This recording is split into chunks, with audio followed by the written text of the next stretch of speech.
नागपूर गोवा शक्तीपीठ महामार्गाविरोधात दाखल झालेल्या हरकतींवर आज सांगलीमध्ये मिरज प्रांत कार्यालयामध्ये सुनावणी झाली।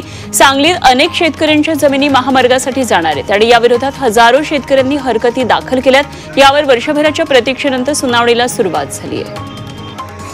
साताऱ्यातल्या पाटणमध्ये बनावट नोटांसह एका व्यक्तीला अटक केली आहे। मल्हारपेठ बाजारात 100 आणि 200 रुपयांच्या नोटा व्यापाऱ्यांना दिलेल्या होत्या आणि यावेळी व्यापाऱ्यांनी या व्यक्तीला पकडून पोलिसांच्या ताब्यात दिले। त्याच्याकडून सुमारे 50,000 रुपयांच्या या बनावट नोटा जप्त करण्यात आल्यात आणि पोलीस आता पुढचा तपास करतात। नाशिकमध्ये उन्हाची तीव्रता वाढत असताना ग्रामीण भागामध्ये पाणी टंचाई मोठ्या प्रमाणात वाढत चालली आहे। नाशिक जिल्ह्याच्या 7 तालुक्यामध्ये 115 गावांना टँकरनं पाणी पुरवठा करण्याची वेळ आली आहे। कळवण तालुक्यामध्ये 2 गावांसाठी खासगी विहीर अधिग्रहित करण्यात आलेल्या आहेत। पालघरला पाणी पुरवठा करणाऱ्या पाईपलाईनला काही ठिकाणी गळती लागली आहे। वाघोबा खिंडीमध्ये मोठ्या प्रमाणात पाण्याची गळती होतीये, त्यामुळे दोस्ती मैत्री ग्रुपनं श्रमदानातून वाघोबा खिंडीत पाणपोई बांधून वाया जाणारे हे पाणी एका जागी साठवलंय आणि या पाणपोईमध्ये सध्या जंगलातील माकडांसह इतर प्राणी आपली तहान भागवताना दिसतात। नवी मुंबईमध्ये झाडावर विद्युत रोषणाई केल्याप्रकरणात एका हॉटेल चालकावर 10,000 रुपये दंडात्मक कारवाई करण्यात आली आहे। महापालिकेकडून वारंवार आव्हानं केली जात असताना सुद्धा झाडांवर खिळे ठोकून विद्युत रोषणाई केलेली होती, त्यामुळे महापालिकेनं हॉटेल चालकावर कारवाई केली आहे। भंडारा जिल्ह्यातल्या पाथरी ज्ञानेश्वर कापगते या शेतकऱ्यानं नर मादी या धान पिकाच्या वाणाची लागवड केली आहे आणि हे 3 वर्षांपासून या पिकाची लागवड करतात। धान लागवड करताना 3 फूट मादी वाण आणि 1 फूट नर वाणाची लागवड केली जाते। उत्पादित धानाची बीज प्रक्रिया करणाऱ्या कंपन्यांकडून चांगल्या दरामध्ये खरेदी केली जाते।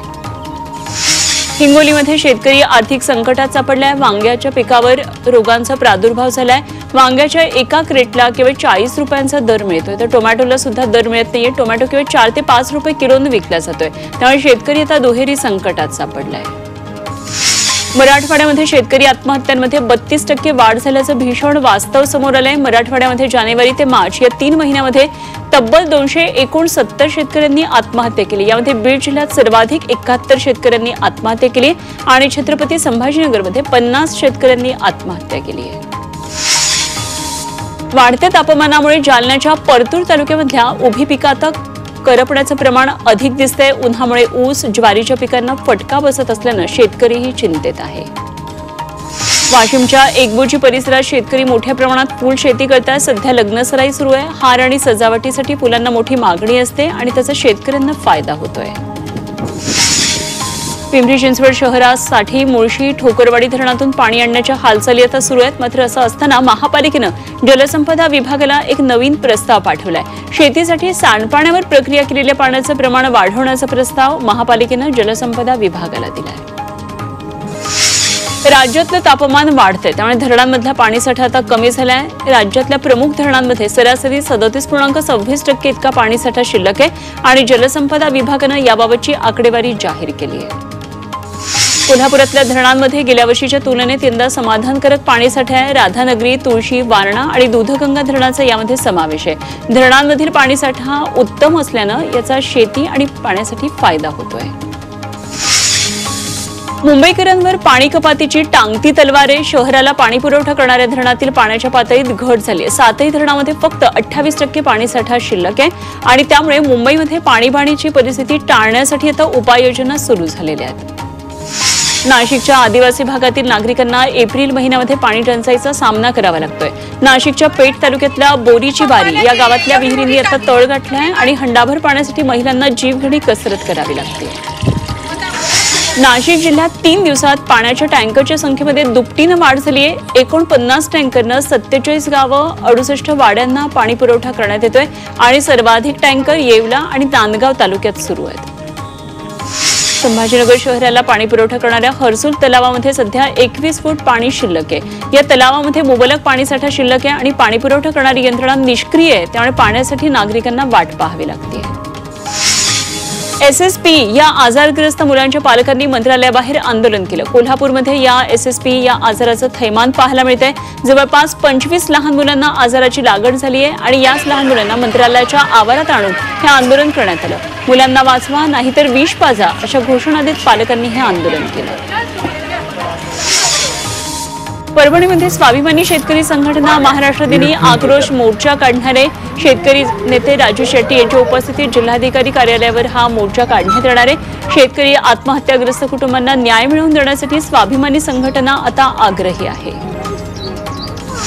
लोणावळ्यामध्ये अंमली पदार्थांची विक्री पान टपऱ्यांमधून होत असल्याचा आरोप नागरिकांनी केला आहे आणि याबाबत नागरिकांनी पुणे ग्रामीण पोलीस अधीक्षकांकडे लेखी तक्रार दाखल केली आहे। गुटखायुक्त पानांच्या टपऱ्या तात्काळ बंद करण्याची मागणी यामध्ये करण्यात आली आहे। जळगावमध्ये मनसेने जिल्हा परिषदेसमोर निदर्शनं केली। हिंदी भाषेच्या सक्ती विरोधात ही निदर्शनं करण्यात आली। बँक आणि केंद्र सरकारच्या कार्यालयांमध्ये हिंदी भाषेतले व्यवहार खपवून घेणार नाही, अन्यथा तीव्र आंदोलन करू असा इशारा मनसेनं दिला आहे। सांगली जिल्हा परिषदेच्या कारभाराविरोधात मिरजेतल्या बेडक ग्रामस्थांनी बेमुदत आमरण उपोषण सुरू केले। जिल्हाधिकारी कार्यालयासमोर ग्रामपंचायत सदस्य आणि ग्रामस्थांनी जिल्हा परिषदेच्या अनागोंदी कारभाराचा निषेध नोंदवलाय। या आंदोलनाची दखल घेत जनसुराज्य शक्ती पक्षानं आंदोलनाला पाठिंबा दिलाय। पुरंदर विमानतळ भूसंपादन कामाला आता वेग येणार आहे। भूसंपादन अधिकाऱ्यांच्या नावाचा प्रस्ताव आता मंजूर झालाय आणि जिल्हा प्रशासनाच्या प्रस्तावाला सरकारनं मंजुरी दिली आहे। याबाबत 3 अधिकाऱ्यांच्या नियुक्तीचे आदेश जारी झालेत आणि प्रत्येक अधिकाऱ्याला वेगवेगळ्या गावातल्या भूसंपादनाची जबाबदारी देण्यात आली आहे। काळा चौकीतल्या अभ्युदय नगर पुनर्विकासाच्या निविदा नव्यानं काढण्याचा निर्णय घेण्यात आलाय आणि म्हाडानं 635 चौरस फुटांऐवजी 620 चौरस फुटांची घरं देण्याचा हा निर्णय घेतलाय। अभ्युदय नगरवासियांना महिना 25,000 रुपये घर भाडं देण्यात येणार आहे, त्यामुळे रहिवाशांना हा मोठा दिलासा मिळाला आहे। पिंपरी चिंचवडमध्ये घरांच्या मागणीमध्ये लक्षणीय वाढ झाली आहे। हिंजवडी, वाकड, रावेत, किवळे इथं रिअल इस्टेटमध्ये मोठ्या प्रमाणात गुंतवणूक होतीये आणि गेल्या वर्षीच्या तुलनेत घरांच्या मागणीमध्ये लक्षणीय वाढही झाली आहे। हजारो कोटी रुपयांची या ठिकाणी उलाढाल झाली आहे। नैसर्गिक विसर्जनस्थळी पीओपी गणेश मूर्तींचं विसर्जन रोखण्यासाठी महापालिकेकडून अनेक उपाययोजना केल्या जातात। पीओपी मूर्ती ओळखू शकणारे प्रशिक्षित कर्मचारी या ठिकाणी आता तैनात ठेवण्यात येणार आहेत। राष्ट्रवादी अजित पवार गटाचे झिशान सिद्दीकी यांना पुन्हा जीवे मारण्याची धमकी आली आहे। त्यांना ईमेलद्वारे धमकी देण्यात आली आहे। दरम्यान झिशान सिद्दीकी यांच्या निवासस्थानी पोलीस अधिकारी दाखल झालेत आणि धमकी देणारा कोण आहे याबाबत तपास सुरू आहे। धमकी देणाऱ्याकडून सिद्दीकींना 10 कोटींची मागणी करण्यात आली आहे। अंबरनाथमधले उद्योजक विश्वनाथ पनवेलकरांच्या घरावर गोळीबार प्रकरणात पनवेलकरांनी किसन कथोरेंवर गंभीर आरोप केलेत। चिंचवली इथल्या खदानीच्या वादातून हा सगळा प्रकार घडलाय आणि गोळीबारामागे बदलापूरच्या आमदारांचा हात असल्याचा आरोप पनवेलकरांनी केलाय। मात्र आमदार किसन कथोरेंनी आरोप खोडून काढलेत। मी असले उपद्व्याप करत नाही असं कथोरेंनी म्हटलंय। पालकमंत्री जयकुमार गोरे यांनी वाळू माफियांना इशारा दिलाय। पंढरपूरमधल्या वाळू चोरीवर बोलताना जयकुमार गोरेंनी वाळू माफियांवर कठोर कारवाई करण्याचे आदेश दिलेत आणि पोलीस तसंच महसूल प्रशासनातल्या कुठलीही व्यक्ती याकडे दुर्लक्ष करत असेल तर कारवाईला सामोरं जावं लागेल असा इशाराही गोरेंनी अधिकाऱ्यांना दिलाय। खासगी शाळांमध्ये आपल्या पाल्यांसाठी प्रवेश घेण्याची पालकांची लगबग सुरू आहे। मात्र मुलांचा शाळा प्रवेश घेताना संबंधित शाळेला शासनाकडून मान्यता आहे का याची शहानिशा करूनच प्रवेश घ्या असं आवाहन शिक्षण तज्ज्ञांनी केलंय।